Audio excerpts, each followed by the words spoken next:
ನೋಡಿ ಎಷ್ಟು ಸಾಫ್ಟ್ ಆಗಿದೆ ನೋಡಿ, ಚೆನ್ನಾಗಿ ಬಂದಿದೆ. ಈ ರೆಸಿಪಿನ ಮನೇಲಿ ಮಾಡಿ ಹೇಗೆ ಬಂದಿತ್ತು ಅಂತ ಕಾಮೆಂಟ್ಸ್ ಮಾಡಿ. ಹಾಯ್ ಫ್ರೆಂಡ್ಸ್, ನಾನು ನಿಮ್ಮ ಚೈತ್ರ ಕಿಚನ್. ನೀವು ನೋಡ್ತಿದ್ದೀರಾ ಚೈತ್ರ ಕಿಚನ್ ಯೂಟ್ಯೂಬ್ ಚಾನಲ್. ನಾನು ಇವತ್ತು ಸ್ವೀಟ್ ರೆಸಿಪಿನ ತೋರಿಸ್ಕೊಡ್ತಾ ಇದ್ದೀನಿ. ಕ್ಯಾರೆಟ್ ರಸ್ಮಲೈ ಇದು ಇವಾಗ ಟ್ರೆಂಡಿಂಗ್ ಅಲ್ಲಿ ಇದೆ. ನಾವು ಮನೆಯವ್ರಿಗೆಲ್ಲ ಟೇಸ್ಟ್ ಮಾಡಿಸೋಣ ಅಂತ ಮಾಡ್ತಾ ಇದ್ದೀನಿ. ಇವಾಗ ನಾನು ಒಂದು ಮೀಡಿಯಂ ಸೈಜ್ ಕ್ಯಾರೆಟ್ನ ತಗೊಂಡಿದ್ದೀನಿ. ಈ ತರ ಸಿಪ್ಪೆನ ತೆಗೆದು ಕಟ್ ಮಾಡಿ ಇಟ್ಕೊಂಡಿದ್ದೀನಿ. ಒಂದು ಬೌಲ್ ಅಷ್ಟು ಸಕ್ಕರೆ, ಕಸ್ಟರ್ಡ್ ಪೌಡರು, ನಾನು ಮ್ಯಾಂಗೋ ಫ್ಲವರ್ ತಗೊಂಡಿದ್ದೀನಿ, ಅರ್ಧ ಲೀಟರ್ ಹಾಲು, ರವೆ, ಚಿರೋಟಿ ರವೆ, ಅದನ್ನ ಹುರಿದು ಇಟ್ಕೊಂಡಿದ್ದೀನಿ. ಹಸಿದಾಕ್ಬಿಡಿ, ಹುರಿದೇ ಹಾಕಿ. ಡ್ರೈ ಫ್ರೂಟ್ಸ್ಗಳು ಬಾದಾಮಿ, ಪಿಸ್ತಾ 2 ತಗೊಂಡಿದ್ದೀನಿ, ಏಲಕ್ಕಿ, ತುಪ್ಪ. ಇವಾಗ ಕ್ಯಾರೆಟ್ ರಸ್ಮಲೈ ಮಾಡೋದಕ್ಕೆ ಕ್ಯಾರೆಟ್ನ ರುಬ್ಕೋಬೇಕು. ಒಂದು ಕ್ಯಾರೆಟ್ನ ಇದ್ರೊಳಗಡೆ ಸೇರಿಸ್ಕೊಳ್ತಾ ಇದ್ದೀನಿ. ಇದಕ್ಕೆ ಒಂದು 3 ಟೇಬಲ್ ಸ್ಪೂನು, ದೊಡ್ಡ ಟೇಬಲ್ ಸ್ಪೂನಲ್ಲಿ ಸಕ್ಕರೆನ ಹಾಕೊಳ್ತಾ ಇದ್ದೀನಿ. ಕ್ಯಾರೆಟ್ ಸ್ವೀಟ್ ಇರುತ್ತೆ, ನೋಡಿಕೊಂಡು ಸಕ್ಕರೆ ಹಾಕೊಳ್ಳಿ. ಇದನ್ನ ರುಬ್ಬಕ್ಕೆ ನೀರು ಹಾಕೊಳ್ಳೋದು ಬೇಡ, ಹಾಲಲ್ಲೇ ಮಾಡೋಣ, ಟೇಸ್ಟ್ ಚೆನ್ನಾಗಿರುತ್ತೆ. ಸ್ವಲ್ಪ ನೀರು ಹಾಕೊಳ್ಳಿ. ಕ್ಯಾರೆಟಲ್ಲಿ ನೀರಿನಂಶ ಜಾಸ್ತಿ ಬಿಟ್ಕೊಳ್ಳೋದ್ರಿಂದ ನೀರನ್ನ ಹಾಕೋದು ಬೇಡ, ಹಾಲು ಜಾಸ್ತಿ ಬೇಡ. ಇವಾಗ ಇದನ್ನ ಪೇಸ್ಟ್ ಮಾಡ್ಕೊಬರ್ತೀನಿ ನುಣ್ಣಗೆ. ಕ್ಯಾರೆಟ್ ರಸ್ಮಲೈ ಮಾಡೋದಕ್ಕೆ ನಾನು ಇವಾಗ ಒಂದು ಬಾಂಡ್ಲಿ ಇಟ್ಕೊಂಡಿದ್ದೀನಿ. ನೋಡಿ, ಈ ತರ ಪೇಸ್ಟ್ ಮಾಡಿ ತಗೊಬಂದಿದ್ದೀನಿ. ಇಷ್ಟು ನುಣ್ಣಗಿರ್ಲಿ, ಚೆನ್ನಾಗಿ ಬರುತ್ತೆ ಉಂಡೆ ಕಟ್ಟಕ್ಕೆಲ್ಲ. ಇವಾಗ ಬಾಂಡ್ಲಿ ಕಾದಿದೆ. 1 ಟೇಬಲ್ ಸ್ಪೂನ್ ಅಷ್ಟು ತುಪ್ಪ ಹಾಕೊಳ್ತಾ ಇದ್ದೀನಿ. ತುಪ್ಪ ಕರಗಿದ ನಂತರ ಇದು ರುಬ್ಕೊ ಬಂದಿದ್ನಲ್ಲ, ಈ ಪೇಸ್ಟ್ನ ಸೇರಿಸ್ಕೊಳ್ಳೋಣ. ಇವಾಗ ಇದು ಹಸಿ ವಾಸನೆ ಎಲ್ಲ ಹೋಗೋ ತನಕ, ಕ್ಯಾರೆಟಲ್ಲಿರೋ ಹಸಿ ವಾಸನೆ ಎಲ್ಲ ಹೋಗೋ ತನಕ ಚೆನ್ನಾಗಿ ಫ್ರೈ ಮಾಡ್ಕೊಳ್ಳಿ. ನೋಡಿ, ಎಲ್ಲೂ ನೀರನ್ನೇ ಸೇರಿಸ್ಕೋಬೇಡಿ, ನೀರು ಹಾಕೋ ಅವಶ್ಯಕತೆನೇ ಇಲ್ಲ. ಇದರಲ್ಲೇ ನೀರಿನಂಶ ಬಿಟ್ಕೊಳ್ಳುತ್ತೆ. ಸಣ್ಣೂರೆಲ್ಲ ಇಟ್ಕೊಂಡು ಇದನ್ನು ಚೆನ್ನಾಗಿ ಹಸಿ ವಾಸನೆ ಹೋಗೋ ತನಕ ಫ್ರೈ ಮಾಡ್ಕೊಳ್ಳಿ. ಇದೊಂದು ಸ್ವಲ್ಪ ಕಲರು ಚೇಂಜ್ ಆಗುತ್ತೆ, ಅವಾಗ ಇದು ಆಗಿದೆ ಅಂತ. ನೀವು ಹಸಿ ರವೆನ ಹಾಕ್ಬಿಡ್ಬೇಡಿ, ತಿನ್ನುವಾಗ ಹಸಿ ಹೊಡೆಯುತ್ತೆ. ರವೆನ ಚೆನ್ನಾಗಿ ಕೆಂಪುಗೆ ಫ್ರೈ ಮಾಡೇನೆ ಯೂಸ್ ಮಾಡಿ. ಸಣ್ಣದು ಚಿರೋಟಿ ರವೆ ಯೂಸ್ ಮಾಡಿದಷ್ಟು ಚೆನ್ನಾಗಿ ಟೇಸ್ಟ್ ಬರುತ್ತೆ. ಇವಾಗ ಮಕ್ಳಿಗೆ ಸಮ್ಮರ್ ಹಾಲಿಡೇಸ್ ಮನೇಲೆಲ್ಲ ಇರ್ತಾರಲ್ವಾ, ಮಕ್ಕಳು ಮನೆಯಲ್ಲಿ ಸ್ವೀಟ್ ಎಲ್ಲ ಕೇಳ್ತಿರ್ತಾರೆ, ಅವಾಗ ಇದನ್ನ ಮಾಡ್ಕೊಡಿ. ಕ್ಯಾರೆಟು ಹೆಲ್ತ್ಗೆ ತುಂಬ ಒಳ್ಳೆಯದು ಮಕ್ಕಳಿಗೆ. ಈ ಸ್ವೀಟ್ ರೆಸಿಪಿನ ಹೊರಗಡೆ ಎಲ್ಲ ತಂದ್ಕೊಡೋಕ್ಕಿಂತ ಮನೆಯಲ್ಲೇ ಮಾಡ್ಕೊಡಿ, ಮಕ್ಳಿಗೆಲ್ಲ ತುಂಬ ಇಷ್ಟ ಆಗುತ್ತೆ. ನಾನು ಇನ್ನೊಂದು ಕಡೆ ಹಾಲನ್ನ ಕಾಯಕ್ಕೆ ಇಟ್ಕೊಳ್ತೀನಿ. ಅರ್ಧ ಲೀಟ್ರ್ ಹಾಲು ತಗೊಂಡಿದ್ದೀನಿ. ಇನ್ನೊಂದು ಸೈಡ್ ಹಾಲನ್ನ ಕಾಯಕ್ಕೆ ಇಟ್ಕೊಳ್ತೀನಿ. ಈ ಕಸ್ಟರ್ಡ್ ಪೌಡರ್ಗೆ ಮಿಕ್ಸ್ ಮಾಡೋದಕ್ಕೆ ಅಂತ ಹಸಿ ಹಾಲನ್ನೇ ಒಂದು 2 ಟೇಬಲ್ ಸ್ಪೂನ್ ಅಷ್ಟು ತಗೊಳ್ತೀನಿ.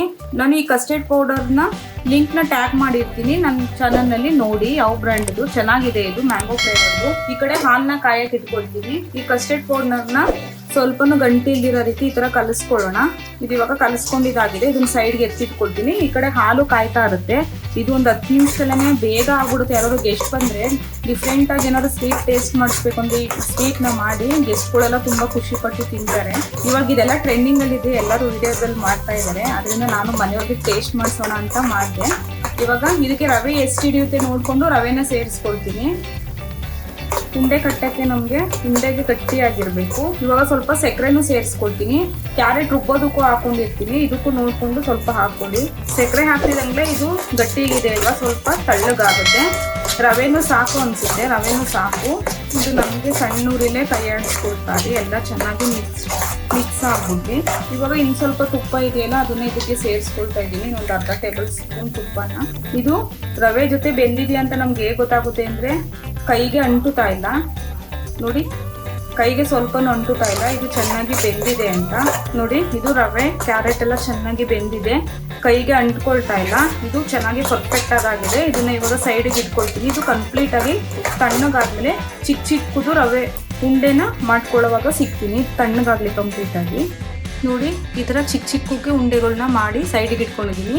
ಜಾಮೂನ್ ಉಂಡೆ ಬರುತ್ತಲ್ಲ ಆ ಥರ ಸುಮಾರು ಇದೆ. ಒಂದು 10ರಿಂದ 12 ಉಂಡೆ ಆಗಿದೆ ನನ್ನ ಮೀಡಿಯಂ ಸೈಜ್ ಕ್ಯಾರೆಟ್ ಅಲ್ಲೇನೆ. ಈ ಕಡೆ ಹಾಲು ಕಾದಿದೆ.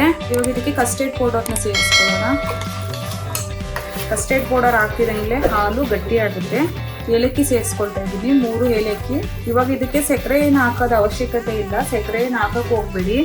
ನೀವು ಸ್ವೀಟ್ ಜಾಸ್ತಿ ಏನಾದ್ರು ಲೈಕ್ ಮಾಡ್ತೀರಾ ಅಂದರೆ ಸ್ವಲ್ಪ ಸಕ್ಕರೆನ ಸೇರಿಸ್ಬಿಡಿ. ಇದನ್ನ ಕಸ್ಟರ್ಡ್ ಪೌಡರ್ನ ಹಾಕಿದಂಗೆ ಕೈನ ಬಿಟ್ಬಿಡ್ಬೇಡಿ, ಈ ಥರ ತಿರುಗಿಸ್ಕೊಳ್ತಾ ಇರಬೇಕು, ಇಲ್ಲಾಂದರೆ ಗಟ್ಟಿ ಆಗ್ಬಿಡುತ್ತೆ, ತಳ ಇಟ್ಬಿಡುತ್ತೆ. ಇವಾಗ ಇದು ಆಗಿದೆ. ಇದ್ರೊಳಗಡೆ ಇವಾಗ ಒಂದೊಂದೇ ಉಂಡೆನ ಈ ಥರ ಹಾಕೊಳ್ತೀನಿ. ಇಲ್ಲಿ ಎಲ್ಲ ಉಂಡೆನೂ ಇದ್ರೊಳಗಡೆ ಹಾಕಿದ್ರೆ ಆಯ್ತಷ್ಟೇ. ನೋಡ್ಕೊ ಬಂದ್ರಲ್ಲ ಎಷ್ಟು ಈಸಿಯಾಗಿ ಕ್ಯಾರೆಟ್ ರಸಮಲೈ ಮಾಡೋದು ಅಂತ. ಈಸಿಯಾಗಿ ಟೇಸ್ಟಿಯಾಗಿ ಚೆನ್ನಾಗಿರುತ್ತೆ. ಇದನ್ನ 2 ದಿನನಾದ್ರೂ ಫ್ರಿಜ್ಜಲ್ಲಿ ಇಟ್ಟು ತಿಂದ್ರೂ ಚೆನ್ನಾಗಿರುತ್ತೆ.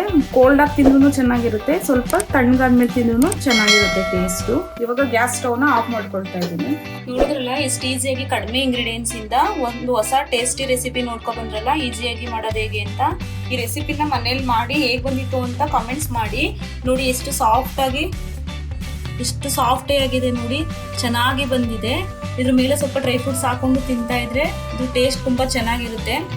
ಮಕ್ಳಿಗೆಲ್ಲ ಮಾಡ್ಕೊಡಿ. ಹೇಗೆ ಬಂದಿತ್ತು ಅಂತ ಕಮೆಂಟ್ಸ್ ಮಾಡಿ. ಮತ್ತೆ ಸಿಗ್ತೀನಿ ಇನ್ನೊಂದು ರೆಸಿಪಿ ಒಂದಿಗೆ. ನಾನು ನಿಮ್ಮ ಚೈತ್ರ ಕಿಚನ್.